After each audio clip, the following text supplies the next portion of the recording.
বিশেষ এটা ৰাজনৈতিক বিৱৰ্তনৰ কাৰণে অতুল বৰা ডাঙৰীয়াক এইবাৰ আমি দলীয় মনোনয়নখন দিব পৰা নাছিলোঁ। স্বাভাৱিকভাৱে প্ৰথম দিনা সকলোৰে মনটো বেয়া লাগে আৰু অতুলদাৰ মন বেয়াও লাগে আৰু অতুলদাৰ যিহেতু আমি অতুলদাতকৈ সৰু দুটা কথা আমাক ক'বও পাৰে। অতুলদাই অলপ নিজৰ ক্ষোভ ব্যক্ত কৰিছিল। আশীৰ্বাদৰো দুটা ভাগ আছে, এটা আয়ুষ্মান ভৱ, এটা বিজয়ী ভৱ।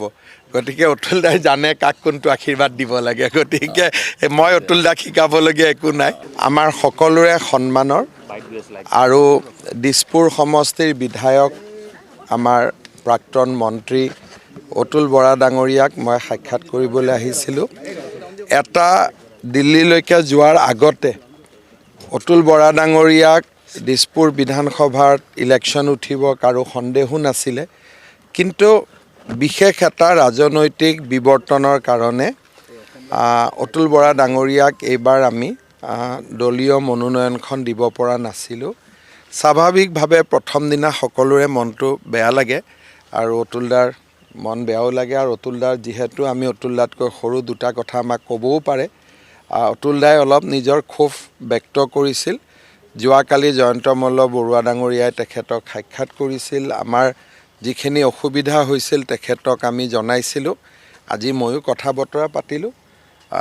অতুলদা আমাৰ দলতে আছে, বিশেষকৈ ডিমৰীয়াকে ধৰি গোটেইকেইটা সমষ্টিত তেখেতে ভাল কৰি প্ৰচাৰ অভিযানতো অংশ ল'ব আৰু যি ধৰণে আগে পিছে দলত থাকিব।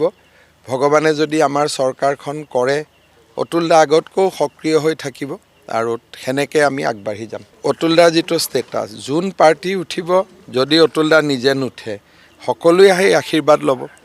গতিকে আশীৰ্বাদৰো দুটা ভাগ আছে, এটা আয়ুষ্মান ভৱ, এটা বিজয়ী ভৱ। গতিকে অতুলদাই জানে কাক কোনটো আশীৰ্বাদ দিব লাগে। গতিকে মই অতুলদাক শিকাবলগীয়া একো নাই। অতুলদাই যিটো আশীৰ্বাদ দিয়াৰ প্ৰয়োজন সেইটোৱে দিছে। গতিকে মই আৰু সেই বিষয়ে একো কমেণ্ট নকৰোঁ। কিন্তু অতুলদা বিজেপিতে আছে, বিজেপিতে থাকিব, আমাৰ লগতে থাকিব।